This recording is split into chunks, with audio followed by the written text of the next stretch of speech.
Bonjour. Études bibliques Ancien Testament de Frédéric Godet, première édition de 1873 à Neuchâtel en Suisse, chapitre d'études sur le Cantique des Cantiques, lecture intégrale de la partie 3. Lecture 2, suite de la lecture, pages 337 à 346. Reste le troisième personnage, celui de Salomon. Son sens n'est pas difficile à découvrir. Cette grande figure, par l'éclat même de son apparition historique, a pris tout naturellement un caractère représentatif. Salomon est la personnification de la royauté terrestre, telle que Samuel l'institua contre son gré, non toutefois sans le consentement de l'Éternel. Déjà dans la fameuse prophétie par laquelle Nathan promet à David, en 2 Samuel 7, que Dieu lui bâtira une maison éternelle et affermira son trône à jamais, il est parlé de son fils comme du représentant de la postérité de David tout entière, tellement qu'on ne sait si certaines expressions s'appliquent à Salomon personnellement ou aux souverains israélites in abstracto. Rien donc de plus naturel de la part de l'auteur du cantique que de prendre Salomon comme type de la royauté terrestre concédée à Israël en opposition à Yahvé, le souverain invisible du peuple élu. Outre ces trois personnages principaux, il y en a de secondaires, les filles de Jérusalem formant une sorte de chœur dans le drame et les frères de Sulamite ou les fils de sa mère. Les premières représentent le peuple concret, l'Israël charnel fasciné par l'éclat de Salomon. C'est le contraste et le pendant de Sulamite, de l'Israël selon l'esprit, du peuple idéal. Les frères sont un personnage plus difficile à expliquer. Nous n'y parviendrons qu'en étudiant l'action elle-même. Tels étant les personnages principaux, quelle est l'action qui s'engage entre eux et qui forme le sujet du poème? Il nous paraît, pour dire dès l'abord notre pensée sans détour, que le vrai sujet du drame est le changement profond apporté à la position d'Israël par rapport à Yahvé, par l'institution de la royauté et par la perspective du péril sérieux dont ce changement menaçait l'avenir de la nation. Dans l'action au moyen de laquelle l'auteur traite ce thème, nous devons distinguer trois choses: les antécédents, l'épreuve et le dénouement. Les antécédents sont indiqués par Sulamite en traits légers à peine saisissables. Ses frères, mécontents d'elle, ont trouvé bon de l'employer, elle, fille de prince, à garder les vignes. Chapitre 7, verset 1, chapitre 1, verset 5. Bien plus, la vigne qu'elle possédait en propre, son patrimoine, elle ne l'a point gardée. Chapitre 1, verset 5, chapitre 8, verset 12. Enfin, elle a eu l'imprudence, et cette faute est peut-être la cause des deux malheurs précédents, de se laisser pousser par un caprice de son âme au milieu des chariots d'un cortège de princes. Chapitre 6, verset 12. Si énigmatique que paraisse ce dernier mot, il est peut-être celui qu'il est le plus aisé de déchiffrer et qui nous mettra sur la voie pour saisir le sens des deux autres. L'auteur, par cette image, ne fait-il point allusion au vain caprice qui a poussé Israël, ce libre peuple, le premier-né de Yahvé, à se donner, à l'instar de toutes les autres nations voisines, un souverain terrestre? La pompe d'une cour brillante, la puissance d'un souverain unique ont séduit son cœur. Il a cédé à ce penchant charnel, il a follement échangé sa noblesse originaire et son indépendance primitive contre la servitude à laquelle il se voit présentement réduit. Si tel est le sens de cette image, on comprend aussitôt quelle est cette vigne, propriété de Sulamite, qu'elle n'a pas gardée. Les interprètes y ont vu l'emblème de sa beauté. Edwald pense cela. Ou de son innocence, ce que pense M. Renan. Ou de son bien-aimé, ce que pense M. Réville. Mais ces interprètes ne peuvent rendre compte du parallélisme établi au chapitre 8, verset 12, entre cette vigne de Sulamite, pour laquelle elle paie 1000 cycles à Salomon, et celle de Salomon lui-même, qui lui rapporte 1000 cycles de la part de chacun de ses tenanciers. À notre point de vue, tout s'explique.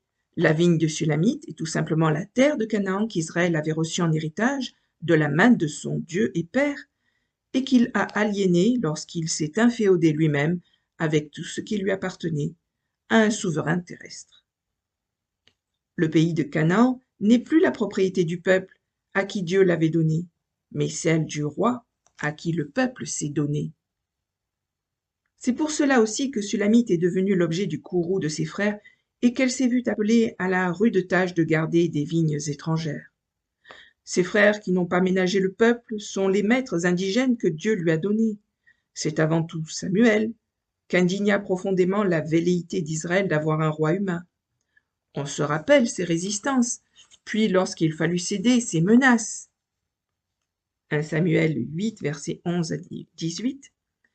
Il, on parle du roi, prendra vos fils et les mettra à ses chariots et parmi ses gens de cheval. Il prendra vos fils pour faire ses labourages et ses moissons, et vos filles pour être ses parfumeuses et ses cuisinières et ses boulangères. Il prendra vos champs, vos vignes, les terres où sont vos bons oliviers, pour les donner à ses serviteurs. Il dîmera ce que vous aurez semé et vendangé. Il dîmera vos troupeaux, et vous serez ses esclaves. Cette prophétie passa bien vite à l'état de fait sous les règnes de Saül et de David. Ce fut alors promptement que, comme le dit Dunker, l'état patriarcal prit fin. Et si la royauté fit entrer le peuple dans les voies nouvelles du mouvement civilisateur, il eut aussi apporté dès ce moment le fardeau d'une vie de cour, telle que celle qui était établie en Égypte, en Phénicie, en Babylonie et en Assyrie. Un lourd système d'impôts et même de travaux forcés s'organisa. Le peuple devint taillable et corvéable à merci. Mais l'un des traits les plus décisifs de ce changement total fut la transformation d'Israël de nation nomade et agricole en nation conquérante et militaire. Chaque mois, dit Stalhen, 24 000 hommes à tour de rôle devaient faire le service. Ceci est dans le livre L'Eben Davids, page 46, d'après 1 Chronique 27. Il ne s'agissait plus seulement en effet de garder le pays de Canaan.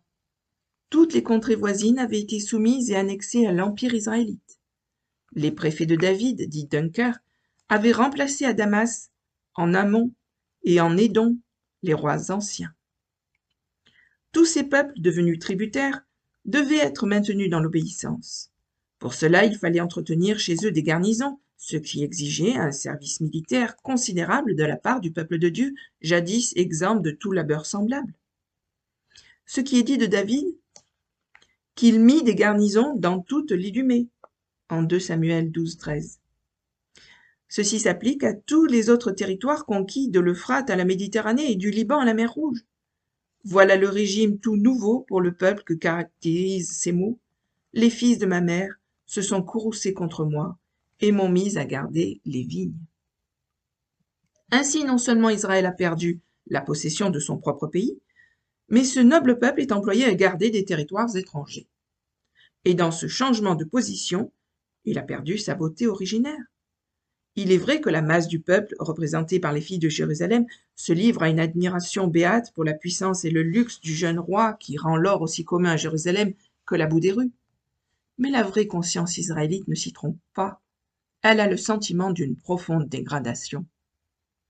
Tels sont les antécédents.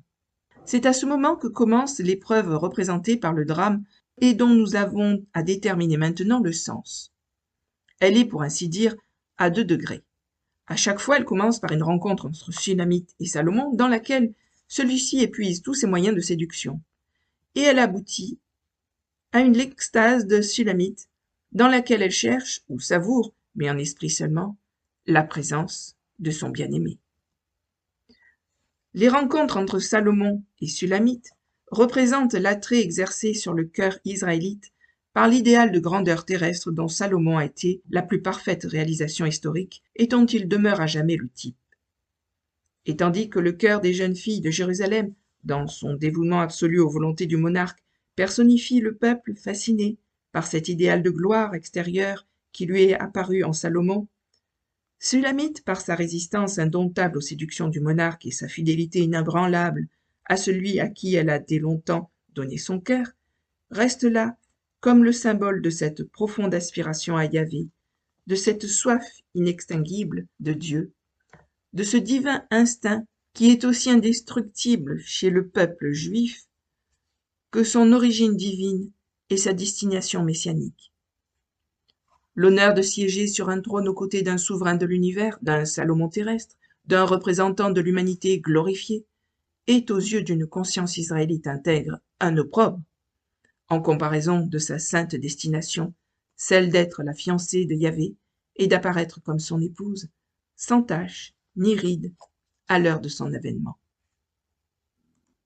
La conscience israélite, dans son intégrité, a eu pour expression la plus pure et la plus élevée, le prophétisme. Il y a un rapport très remarquable entre les états de défaillance puis d'extase qui surprennent Sulamite au terme de chacune de ces luttes, et la manière dont l'Écriture nous dépeint les ravissements prophétiques, surtout aux époques les plus reculées de l'histoire. « Je dors, dit Sulamite, mais mon cœur veille. » Voici comment s'exprime Balaam quand il décrit le moment où la main de l'Esprit se pose sur lui, en Nombre 24, verset 4. « Celui qui entend les paroles du Dieu fort et qui voit les visions du Tout-Puissant, qui tombe à terre et qui a les yeux ouverts. » On a constaté la parfaite connaissance qu'avaient les anciens des phénomènes magnétiques et le parti qu'en tiraient les prêtres en Égypte et ailleurs à ce propos. Ces paroles indiquent un état d'insensibilité momentanée par rapport au monde extérieur et en même temps de clairvoyance extraordinaire à l'égard des tableaux divins que l'Esprit présente au sens interne du prophète.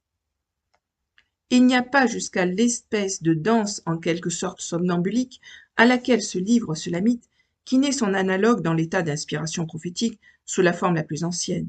Un exemple suffira. 1 Samuel 19, 21 et 24. « Et Saül, est-il dit, s'en alla à Najoth en Rama, où étaient Samuel et David. Et l'Esprit de Dieu fut aussi sur lui, et il se dépouilla de ses vêtements, et se fit le prophète en la présence de Samuel, et se jeta par terre tout le jour et toute la nuit. C'est pourquoi on dit, Saül est-il aussi parmi les prophètes?